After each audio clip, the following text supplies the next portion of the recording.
दुकान का CCTV camera, उससे जो रिकॉर्डिंग हुआ है और उसमें दिखाया जा रहा है मेरे हाथ में हथियार है, मैं वो हथियार लेकर बैठ करूँ जी। अभी आप लोगों को दिखाऊंगा क्या हथियार है, हथियार चलता भी है और इस दिन रात में भी मैंने चलाया है, वो मैं आप लोगों को दिखाता हूँ क्या है, कैसा है, क्यों है। वो रात के अंधेरे में अच्छे से नहीं आ पाया। ये है मेरा हथियार जी, और ये जो है चलता भी है।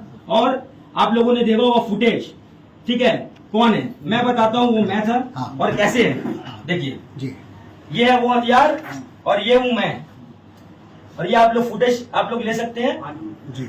ये मैं हूँ, ठीक है, आप इसको जैसे भी ले लीजिए, ठीक है। और ये हथियार चलता भी है और उस दिन रात में भी मैंने इस हथियार को चलाया है। तो आप टॉर्च लेकर के थे। देखिए पिछले कुछ दिनों से ये खबर बार बार आ रही थी कि कोलकाता के पार्क सर्कस के 59 वार्ड को अशांत किया गया है। जी हाँ, अब खबर के साथ साथ अफवाहों का बाजार भी गर्म है।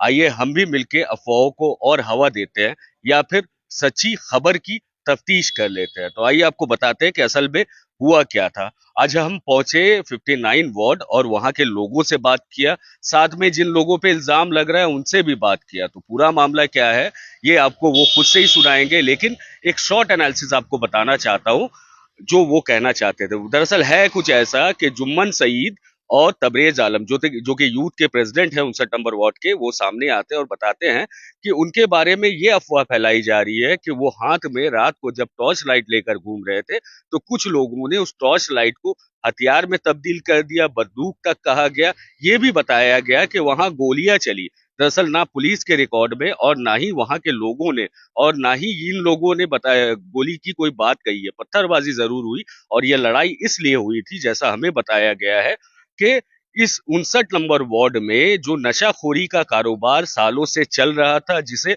शेख आलम ने बंद करवाया था, वो कारोबार फिर से शुरू हो गया। और उसको रोकने के लिए जब ये तीन भाई भतीजा और बेटा जब सड़क पे उतरता है तो जो लोग इस कारोबार से जुड़े हैं उनको तकलीफ हुई और वो हद धर्मी पे और हिंसा पर उतारू हो गए। आइए क्या कुछ कहा शेख आलम की फैमिली ने या फिर तबरेज आलम ने और जुम्मन सईद में, आइए आपको खुद ही सुनाते हैं। अब इसके दूसरे पक्ष के जो लोग हैं वो है रहमत हुसैन और उनके साथी। जी हाँ, तो ये तो हुई शेख आलम, तबरेज आलम और जुम्मन सईद की बात। अब दूसरा पक्ष जो है उसकी बात भी हम जल्दी आप तक लाएंगे। फिलहाल के लिए ये खबर आप देख लें और खुद ही डिसाइड करें क्या अशांत कर रहा है कोलकाता के वार्ड 59 को। देखिए सबसे पहला बात तो ये है कि झमेला जो है वो अच्छा चीज नहीं है। कोई भी झमेला हुआ इसमें बहुत सारा एलिगेशन वगैरह भी लग रहा है, बहुत सारे जो सोशल मीडिया है वो बहुत सारे न्यूज़ बना रहे हैं। मैं इसमें ये कहना चाहूँगा कि एक तो जो झमेला हुआ है वो अच्छा चीज़ नहीं है, उसमें किसका क्या किरदार रहा ये पुलिस अच्छी तरीके से जानती है। जो पार्टी के लीडर्स, अक्सर ये बात आ रहा है जो कुछ सोशल मीडिया ने पब्लिश जो रिलीज किया है कि स्वर्ण कमल शाह नहीं आ रहे हैं वगैरह वगैरह, तो इसमें स्वर्ण कमल शाह ने पूरा खबर जो है हमारे वार्ड के लीडर जनाब शेख आलम साहब से लिया है। शेख जुम्मन सईद साहब से बात हुई है और दूसरे ही दिन शेख आलम साहब उनके ऑफिस भी गए थे, दफ्तर गए थे, तो ये तमाम चीज़ का खबर उन लोगों ने लिया है। उनका घर जान बाजार में है। अब एट अ टाइम कोई अगर कहता है कि विधायक नहीं आ रहे हैं तो ये गलत बात है। एट अ टाइम तो कोई आ नहीं सकता है और फिर दूसरे दिन आकर कुछ खास कोई मामला नहीं है, जबकि मेन चीज़ जो ये है कि हम जान पाए कि वहाँ का स्थिति क्या है। और जो भी मीडिया ये न्यूज़ बना रही है वो जो वीडियो उन लोगों को प्रोवाइड किया जा रहा है एक मकसद के तहत, ठीक है। हम लोगों ने अभी तक किसी को कोई वीडियो दिया नहीं है, बहुत सारा वीडियो हम लोगों के भी पास है, तो एक मकसद के तहत किया जा रहा है, उसको वन साइडेड चलाया जा रहा है। एक तरफ से आप देखिएगा 3 जन का नाम लिया जा रहा है, एक तरफ से 1 जन का नाम लिया जा रहा है। जब इसका पूरा खुलासा होगा, अभी हम लोग बैठे हैं, शेख जुम्मन सईद साहब भी है, मैं भी हूँ, तो जब इसका पूरा खुलासा होगा आप लोग सवाल पूछ सकते हैं क्या क्या एलिगेशन भी लगा है, क्या मामला था, ये झड़प का मामला क्या था, लड़ाई की वजह क्या, शुरुआत कैसे हुई, क्या हुआ? देखिए शुरुआत अगर आप लोगों को कहेंगे तो ये एक बहुत लंबा शुरुआत है। ये शुरुआत आज से नहीं बल्कि 86 से है। हम लोगों का जो टीम है, हम लोगों के जो सरपरस्त है जनाब शेख आलम साहब, वो हमेशा से 16, 17, 18 साल की उम्र से जो भी बस्ती में जो भी बुरा काम बस्ती के अंदर में होता था वो उनके हमेशा खिलाफ रहे हैं। उस वक्त बहुत सारे लोग नहीं थे, मैं खुद नहीं था, उनकी शादी भी नहीं हुई थी।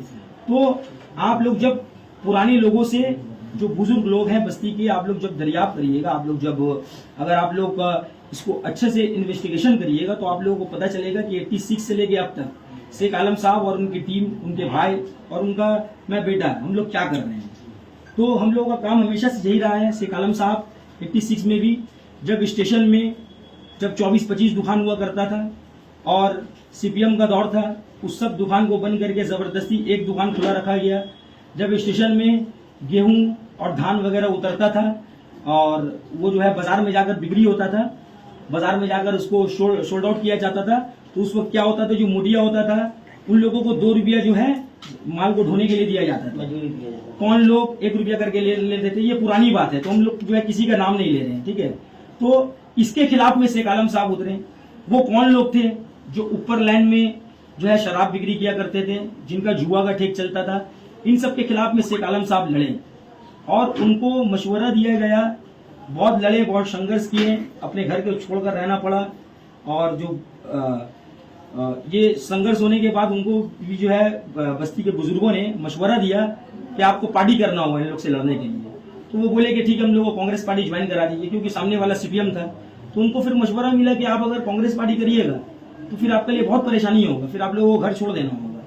तो एक कांग्रेस के ही बड़े लीडर ने, जो हमारे बस्ती में रहने वाले थे, उन लोगों ने आइडिया देकर मिलवाकर सीपीएम पार्टी ज्वाइन करवाया और आहिस्ता आहिस्ता करके शेख आलम साहब कामयाब हुए उन लोग को उखाड़ फेंकने में। और ये सब चीज जो है बंद हुआ और काफी दिन तक बंद रहा। और बंद रहने के बाद फिर जब ये चीज हल्का हल्का पनपता था तो फिर शेख जुम्मन सईद साहब भी सामने आए और स्टेशन के प्रेसिडेंट पहले शेख आलम साहब थे। फिर अपने काम को, अपने भागदौड़ को, जब 2012 में शेख आलम साहब को यूथ का प्रेसिडेंट वार्ड का बनाया गया, उनके काम को देखते हुए, उनके डिसिप्लिन को देखते हुए, उनके इखलाक को, जो वो पब्लिक के साथ इखलाक रखते हैं, उसको देखते हुए जब उनको यूथ का प्रेसिडेंट बनाया गया तो स्टेशन का प्रेसिडेंट जो है वो अपने भाई को सौंपे। और तब से लेके आज तक स्टेशन बहुत अच्छा से चला। अचानक से 1.5-2 साल से क्या हो रहा है, फिर से वो पुराना दौर लगता है वापस आ गया। फिर से क्या हो रहा है, ऊपर लाइन में यही नशा वगैरह। अब आप लोग देखिए क्या है, मीडिया पर्सन है, आप लोग सवाल जो पूछिएगा मैं पहले से आप लोगों को कह देता हूँ, इसका प्रूफ क्या है। कोई भी इंसान जो है प्रूफ मांगेगा, सही बात है। तो प्रूफ जो है, देखिए एक बस्ती जिसके बगल में, चाहे वो उस पार भी आप ले लीजिए दरगाह रोड तिलजला, और इस तरफ में दाड़ा पड़ा, इसका जो है बीच बाउंड्री जो है वो क्या है, ऊपर लाइन है। वहां पे जब कोई भी बुराई का काम अगर होता है, जो झोपड़ी वाला जो एरिया है, मैं खास करके उसका बात कर रहा हूँ, कोई भी बुराई का काम होता है, इससे इफेक्टेड होते हैं इन सारे इलाकाओं के जो यूथ है, यूथ जनरेशन जो है, जो मुस्तकबिल है, वो इफेक्टेड होते हैं। और तुपसिया से भी बच्चे आ रहे हैं और भी दीगर बस्ती से बच्चे आ रहे हैं, वहां पे नशा का सामान खरीद रहे हैं। मैं आप लोगों से गुजारिश करूंगा कि आप लोग, अभी होने के बाद हो सकता है कि उन लोग थोड़ा चप जाएं, थोड़ा वहां पर गैप कर दें, लेकिन ये अक्सर जब बातें होती है, बहुत सारे मीडिया पर्सन को भी हम लोगों ने कहा है और जो छोटे पुलिस के अधिकारी उन लोगों को भी कहा है। तो ये चीज पहले होना चाहिए था, एक स्टिंग ऑपरेशन, ठीक है, जब वहां पर लोग बैठकर जो है गांजा जो है उसका नशा कर रहे हैं या पत्ता का नशा कर रहे हैं या फिर शराब पी रहे हैं, तो एक स्टिंग ऑपरेशन होना चाहिए था। इस इंटरव्यू के बाद हो सकता है कि थोड़ा उन लोग चप जाए, कौन करा रही है सब चीज? यही बात है, ये आप लोगों को पता करना है, ये पुलिस को पता करना है। दो दिन पहले जो झगड़ा हुआ उसका उसमें वजह आते बता रहे हैं, थे। उसका वजह ही बता रहे कौन करवा हैं। ये सब जो होता है, ये सब होने में जो हम लोग रुकावट डालते हैं, मैं as per 59 ward representative Tabrez आलम और ये जनरल सेक्रेटरी भी है वार्ड के, इसके साथ साथ पाक circus railway station hawkers union INTTUC के प्रेसिडेंट भी है।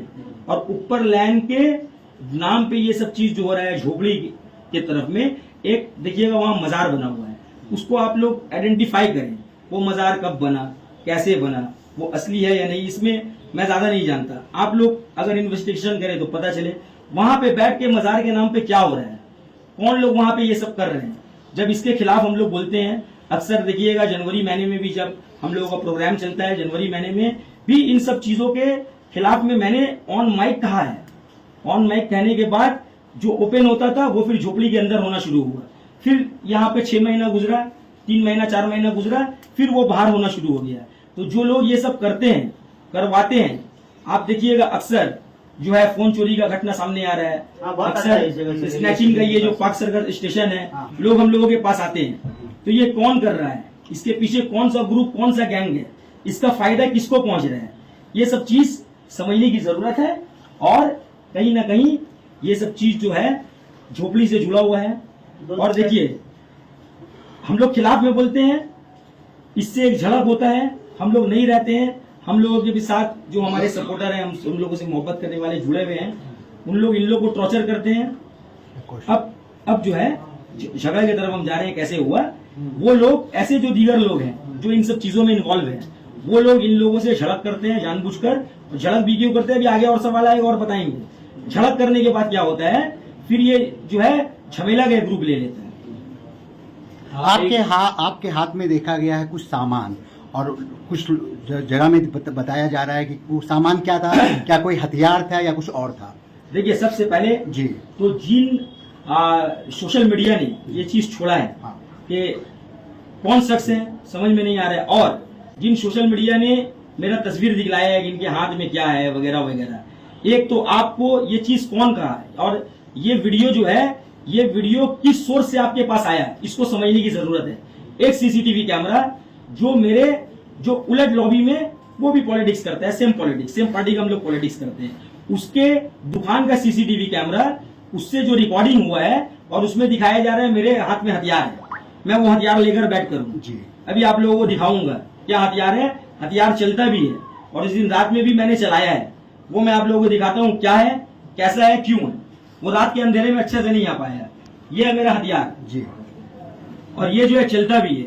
और आप लोगों ने देखा होगा फुटेज, ठीक है, कौन है मैं बताता हूँ, वो मैं था। हाँ। और कैसे है देखिए, जी, ये है वो हथियार और ये हूँ मैं, और ये आप लोग फुटेज आप लोग ले सकते हैं, जी, ये मैं हूँ, ठीक है, आप इसको जैसे भी ले लीजिए, ठीक है। और ये हथियार चलता भी है और उस दिन रात में भी मैंने इस हथियार को चलाया है। तो आप टॉर्च लेकर के थे? देखिए जब झगड़ा होता है तो हम लोग इस चीज से अच्छी तरीके से वाकिफ है।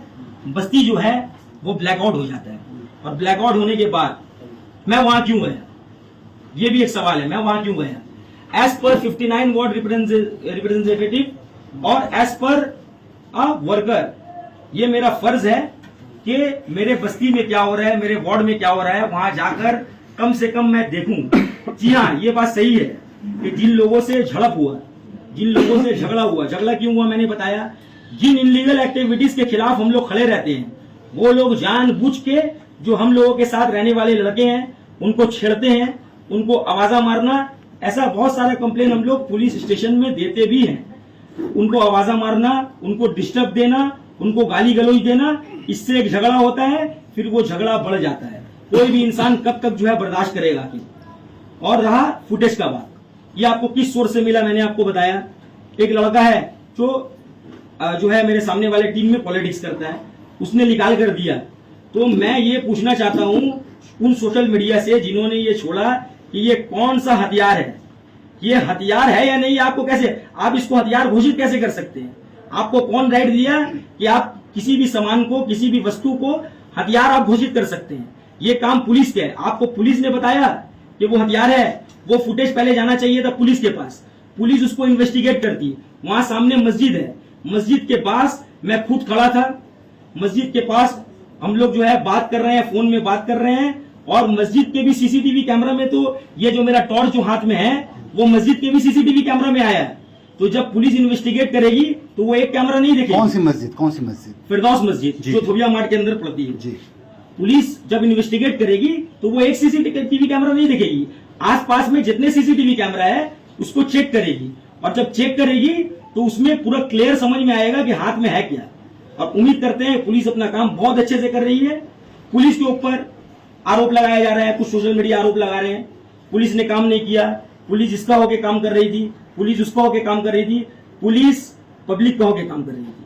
पुलिस ने अपना मैंने जो जाकर देखा, पहले मेरे पास फोन आया कि बस्ती में झमेला हो रहा है, मेरे फादर के पास थाना से फोन आया, मेरे फादर झमेला स्टार्ट होने का 2 घंटे के बाद बस्ती पहुंचे, उनका भी फुटेज आ रहा है कि वो जो है पत्थर ये करवा रहे हैं। अब उनका रोल देखिए, उनका वीडियो में दिख रहा है, वो भी खड़ा है।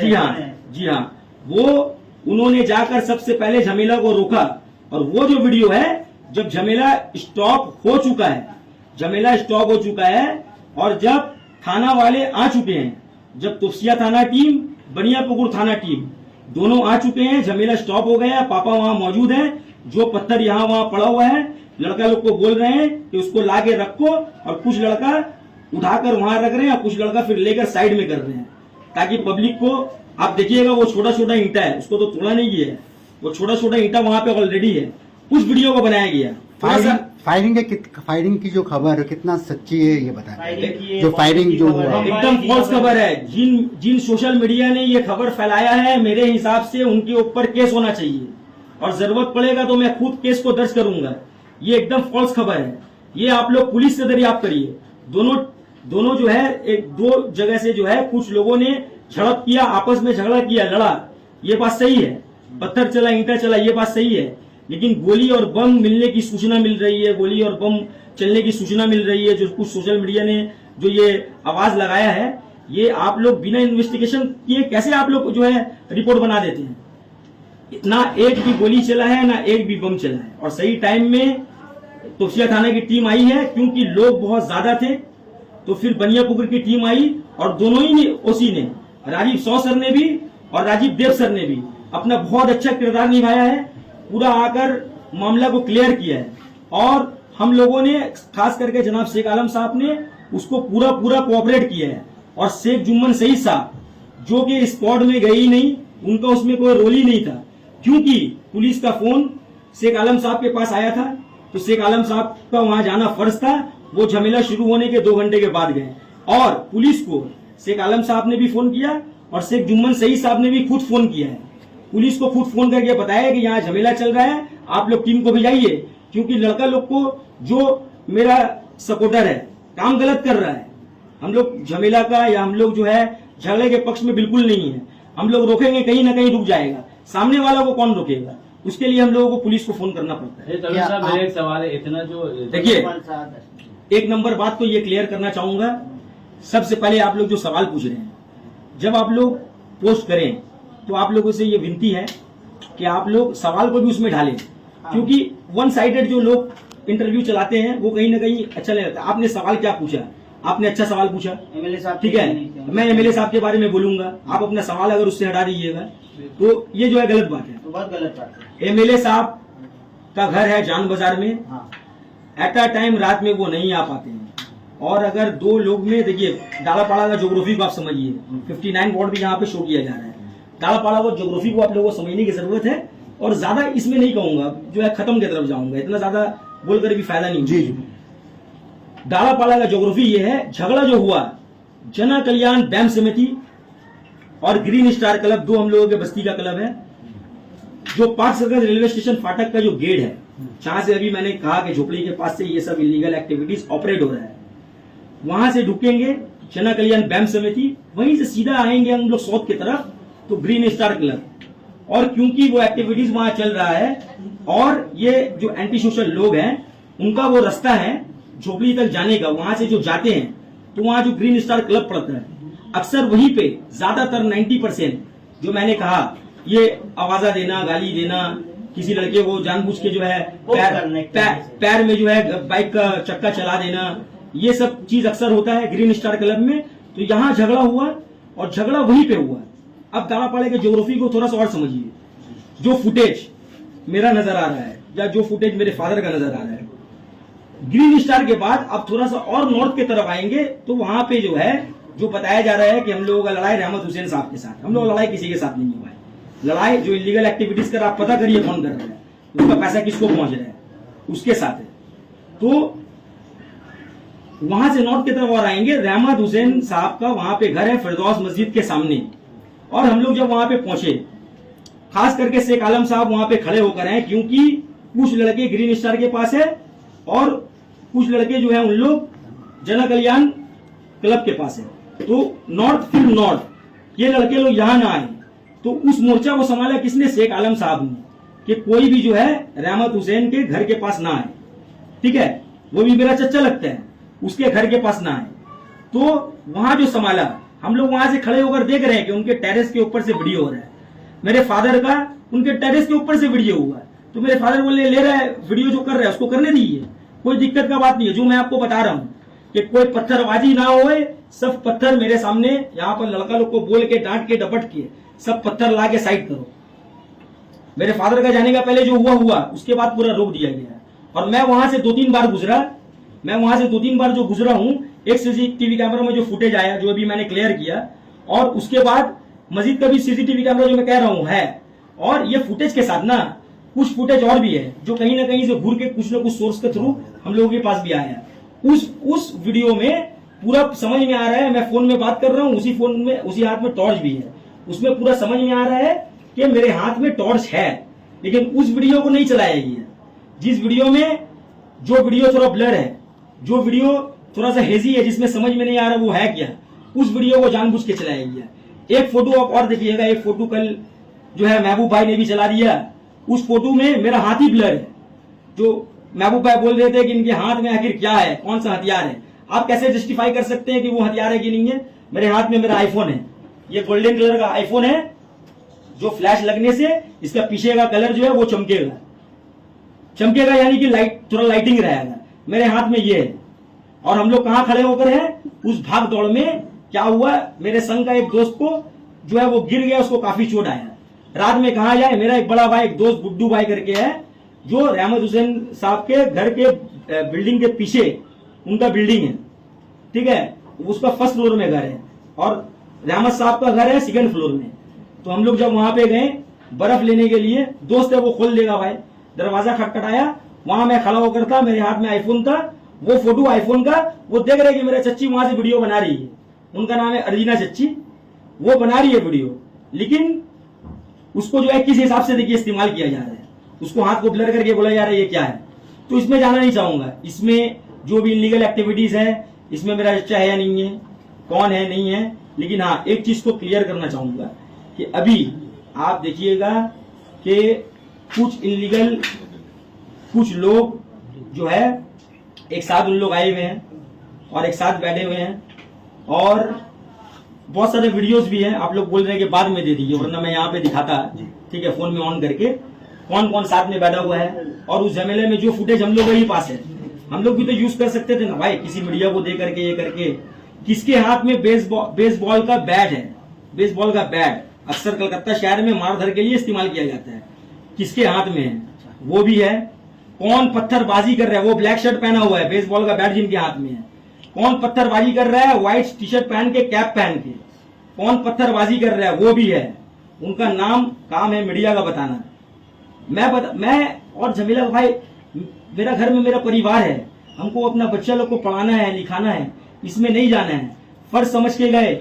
और आप कैसे करके एक इंसान को जिसका नाम में कभी कोई केस नहीं है, कोई रिपोर्ट नहीं है, कोई भी मीडिया आप टारगेट बना के काम करिएगा, ये अच्छी बात नहीं है। जुम्मन जी, एक बात आपसे पूछना था, क्या सिचुएशन अभी कंट्रोल पे है? वाइस प्रेसिडेंट आलम साहब है और यूथ के प्रेसिडेंट आप हैं, लेकिन इसकी पुष्टि नहीं हो पा रही है, तो इसको आप कैसे जवाब किस चीज की पुष्टि नहीं हो पा रही है? बैनर में आपका जो 4 नंबर ब्रिज के पास या पूरा 59 नंबर वार्ड में जो बैनर लगा है, ममता बनर्जी, अभिषेक बनर्जी, एक तरफ आपका फोटो है और एक तरफ आलम साहब का फोटो है, तो आपका पोस्ट लेकर भी सवाल उठाया जा रहा है। देखिए 21 जुलाई का बैनर तो अभिषेक बनर्जी ने कह दिया था। अभिषेक बनर्जी जो हम लोगों के यूथ लीडर, हम लोगों के फ्यूचर है, ठीक है, एक नंबर बात, तो इसमें कोई मसला है ही नहीं।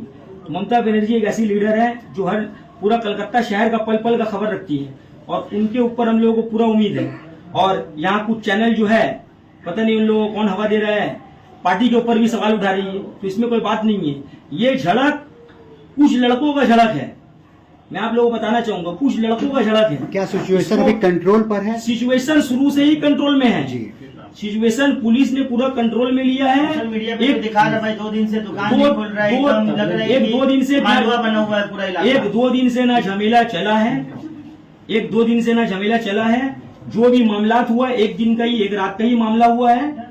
और उसके पहले जो भी छोटा मोटा देखिए हर बस्ती में होता है, वो जो मामला हुआ एक रात का मामला है।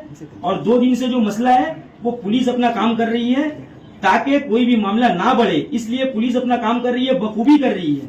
मुंशिया थाना को मैं सैल्यूट करना चाहूंगा कि वो रात में आती है आजिजी के साथ कुछ दुकानों को जो हॉट एरिया जो है जहाँ पर कुछ होने का आशंका है भीड़ होने का जी वहाँ पर बंद कर दिया जाता है, बस इतना ही है और सिचुएशन पूरा कंट्रोल में है। आप लोगों का कहना है कि आपराधिक माहौल में आज जो पार्क सर्कस की स्थिति जो छवि बनाई जा रही है, आपके वार्ड की जो छवि बनाई जा रही है एकदम फॉल्स। वो गलत है और जो अपराधी है वही आप लोगों को अपराधी साबित करने में तुले जी। हुए हैं और इसमें मीडिया का एक वर्ग हेल्प कर रहा है जी। ये कहना चाह रहे हैं ना जी।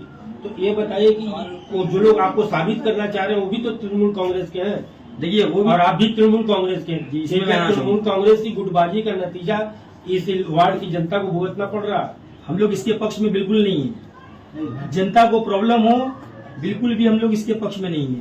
इसमें क्या है, आप जो सवाल आपने किया कि वो भी तृणमूल कांग्रेस के कर्मी हैं, बात सही है, वो भी मीटिंग मिছিল करते हैं, बात सही है। यहाँ पे कहीं ना कहीं हेल्प कर रहा है। आपको बताना चाहूंगा दाड़ापाड़ा ये इलाका सीपीएम के अमल के बाद पूरा पीसफुली इलाका है। अभी फिर से यहाँ पे ये मामला क्यों घट रहा है, इसको कर रहे हैं कुछ हमारे वार्ड लेवल के नेता जो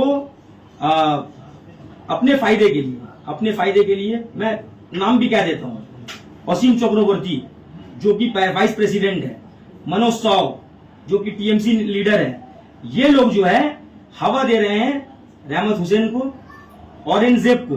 एक नाम और सुनिए, औरंगजेब।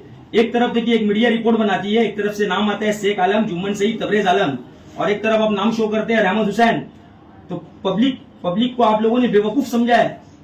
रहमत हुसैन, अब सुनिए वहां से नाम, ये इलीगल एक्टिविटीज में किनका हाथ, ये आपका काम है पता करना, ठीक है। लेकिन जो लोग इसमें इन्वॉल्व हैं वो लोग उनके पास जाकर आना जाना करते हैं, बैठते हैं, उनके क्लब में बैठते हैं 2-2 बजे रात तक। आप बताइए क्लब में 2 बजे 2:30 बजे रात तक कोई क्यों बैठेगा। हम लोग जो है 11 साढ़े 11 बजे घर चले जाते हैं, ज्यादा से ज्यादा 2 बजे 2:30 बजे रात तक का क्लब में कोई क्यों बैठेगा। ये सारे लोग उस क्लब में जाकर बैठते हैं, इसी चीज का झगड़ा है। जुम्मन जी, इसी के खिलाफ में ये झगड़ा है। आपको एक चीज और मैं बोल रहा हूँ कि देखिए ऐसा इसलिए है, औरंगजेब और रहमत हुसैन का आप हिस्ट्री मालूम करिए। इन दोनों का जो हिस्ट्री है, इन दोनों का हिस्ट्री ये है, ये दोनों एंटी थे और ये दोनों मल्लिकपुर में रहते थे। और 4-5 साल बैक जाइएगा तो रहमत हुसैन का क्या बिजनेस था, उनके पास क्या था नहीं था, ये आप लोगों को मालूम चलेगा 4-5 साल अगर बैक जाइएगा।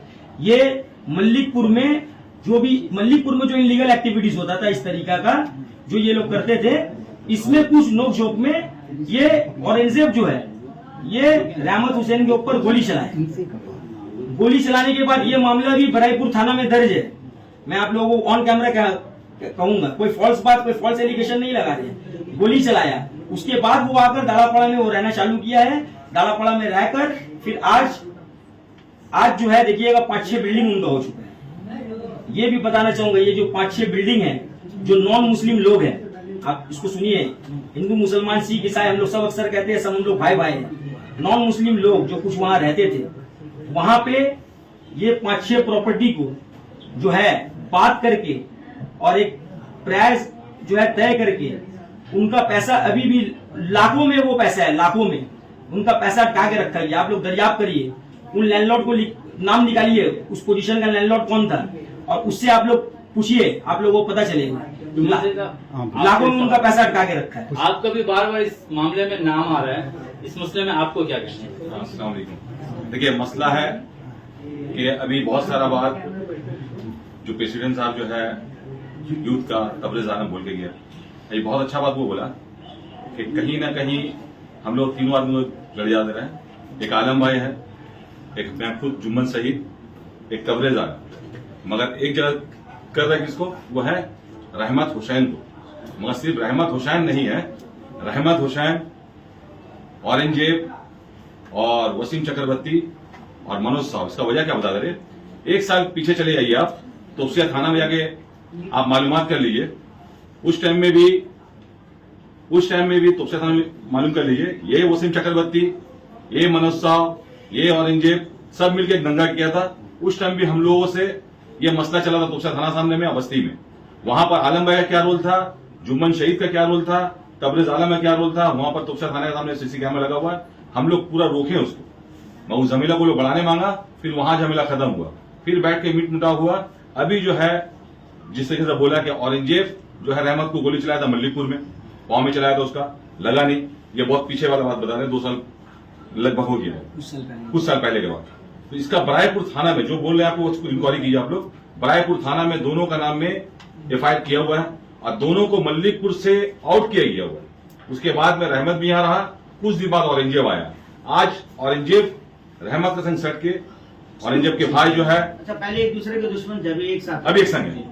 औरंगजेब रहमत बोलिए तुम फोटो दे देंगे क्या अभी ये दोस्ती है या नहीं है। और इसमें वसीम चक्रवर्ती, आपका मनोज साहब, ये लोग सब मिल के एक होके इस झमेला को और बढ़वा रहे हैं। और झमेला सिर्फ एक ही दिन हुआ है, वो 22 तारीख को झमेला हुआ है, कोई बड़ा झमेला नहीं हुआ। झमेला का जो मसला है उस दिन हम लोग थाना को भी फोन किया, थाना वाला को भी फोन किया गया, थाना वाला भी आया, थाना वाला बहुत अपना अच्छा काम किया, पुलिस बहुत अच्छा काम किया। और उस झगड़ा में हम कहीं गए नहीं, बुलाए नहीं, कहीं नहीं, हमें कमर में भी दर्द, हम जा नहीं सके, वो अपना गए।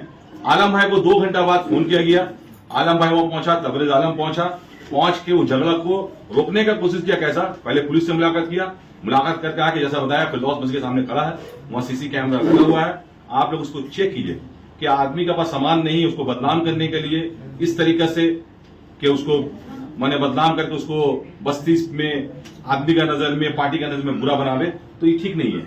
अब बता तबरेज के हाथ में सामान किसने बता रहा है? तबरेज एक जुबो प्रेसिडेंट है वार्ड का, 4 साल से बहुत अच्छा चला रहा है। जैसा जितना वार्ड में जितना अच्छा जुबो प्रेसिडेंट है उससे बहुत बेहतर तबरेज है, इसलिए कि उम्र में भी कम है, पढ़ाई लिखाई लड़का है और आदमी का काम करता है। अब कहीं ना कहीं किसी के दिल में लालच हो रहा है, ये वसीम चक्रवर्ती, मनोज साहु जो है, ये उसका दिमाग में भर दिया कि तुमको कहीं ना कहीं पर पोस्ट मिल रहा है, कहीं ना कहीं पर तुमको लीडरशिप मिल रहा है। ये हिसाब से तबरेज आलम को बदनाम करने के लिए, शेख आलम को बदनाम करने के लिए ये साजिश खेला जा रहा है। अब देखिए, अभी बता रहा है कि सुन्नोदा नहीं आ रहा। अब वहां पर अगर तबरेज आलम नहीं आए, रात में शेख आलम नहीं आए, तो फिर तो ये भी बदनाम होता कि घर में रहते हुए वो झगड़ा को बढ़ा दिया और वो आया नहीं। तो आने तो पड़ेगा, देखना तो पड़ेगा भाई, झमेला बढ़े नहीं। तो इसीलिए आज सोनोदा जिस तरीके से अपना काम कर रहा है, बस्ती में बहुत अच्छा काम कर रहा है, दोनों को समझा रहा है। ये नहीं कि एक को सपोर्ट कर रहा है कोई नहीं, दोनों समझा रहा है कि झगड़ा तरह मत जाओ। और हम लोग भी इसी में है कि झगड़ा नहीं होना चाहिए। आज देखिए, अभी भी बता रहा कुछ मीडिया कि झगड़ा बहुत ज्यादा हो रहा मोहल्ला में, एक ही दिन झगड़ा हुआ है। पुलिस का जो काम है बहुत अच्छा करेगा भाई, 9 बजे बंद करने बोला दुकान, इसलिए कि दुकान में अड्डाबाजी ज्यादा होता है, अड्डाबाजी होगा फिर झमेला होगा। इसीलिए झमेला को रोकने के लिए थाना वाला बहुत अच्छा डिसीजन लिया कि 9 बजे बंद कर देंगे। लास्ट सवाल ये, काउंसलर से क्या आप लोगों का कोई संपर्क हुआ है इस मामले नहीं, में? काउंसलर का जो मसला है सुन लीजिए, इससे पहले भी काउंसलर झमेला हुआ। काउंसलर है, उनका लड़का है, उस टाइम में औरंगजेब भी काउंसलर का संग में रहता था, मनोज साहु भी काउंसलर के में कुछ दिन पार्टी किया, वसीम चक्रवर्ती भी कुछ दिन पार्टी किया। जब उन लोग देखा कि आलम को जुबो प्रेसिडेंट नहीं हटा सका, फिर वो एक टीम किया, टीम करके उस पर रहमत हुसैन को और औरंगजेब को शामिल करके इस तरीके से खेल खेलता है। अच्छा, तो आप लोग वार्ड के रिप्रेजेंटेटिव हैं, लेंगे या इसी तरह से दहशत का माहौल बना रहेगा? 59 देखिए, अभी भी फिर बता रहे हैं कि उस झमेला में देख लिया कौन कौन है, हम लोग उस झमेला में नहीं, मगर झगड़ा दोनों तरफ से हुआ। जब एक आदमी किसी को मारेगा तो डिफेंस के लिए उसको भी करना पड़ेगा। तो क्या बैठ के आप लोग बात करेंगे इसको लेकर? देखिए, अगर बैठने का, देखिए हमेशा हम लोग यही चाहा कि हम लोग मोहल्ला में अपना सोशल काम किया। हम लोग हमेशा चाहेंगे मोहल्ला को पीसफुल, और मोहल्ला वाला हम लोगों का साथ है, मोहल्ला का लोग हम लोगों का साथ है। इसलिए अभी से नहीं, बहुत दिन से हम लोग मोहल्ला वाला का संग। साहब तो